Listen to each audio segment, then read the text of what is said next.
Hi everyone and welcome to my place. If you're looking for a quick and easy way of producing flowers for a function that look really spectacular and look like you've been very flash and very clever, and you want people to be very impressed or suitably impressed with what you've done, I hope that you like this design. I'm going to do what I call a stack design, and I'm using the fish bowls here in 3 different sizes, and they need to be able to stack on top of each other like so. So as long as they all fit on top of each other, you're fine and ready to go.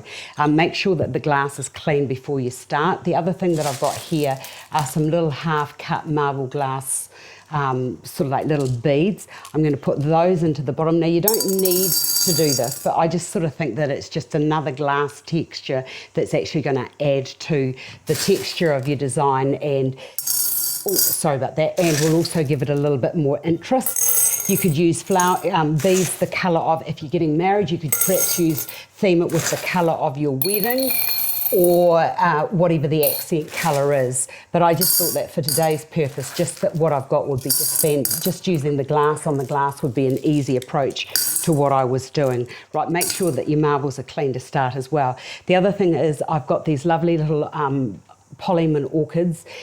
I prefer to use something that's a little bit waxier, and that's the reason why I've got these little orchids, because they're quite sturdy, and I know that these are going to float quite nicely in the little tiered arrangement that we're going to do, and they're not going to go transparent. Right, into here we'll put some water. Oops, there's a little smidgy thing in there which I don't want, so I'm not going to use that.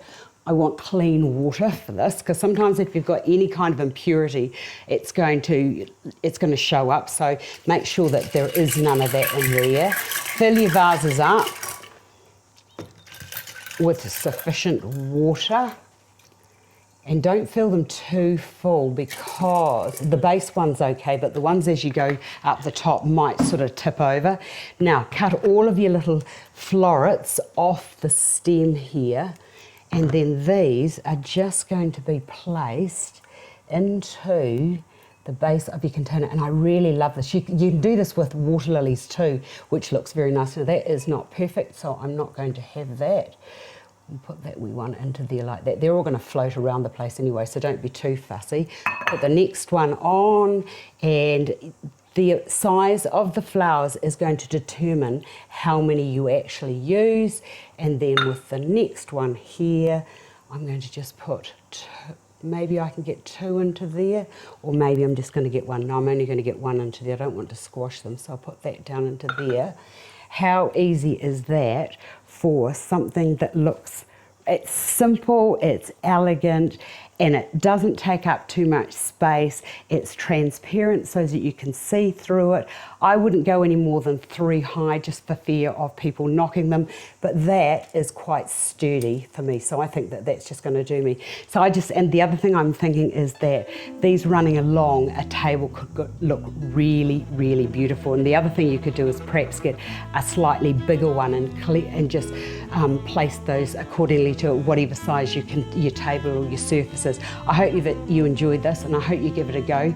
Do let me know, Gmail me with photographs of things that you've done, so that I can sort of share those with everybody else. I hope you've enjoyed that. I've enjoyed sharing it with you, and I will see you another day.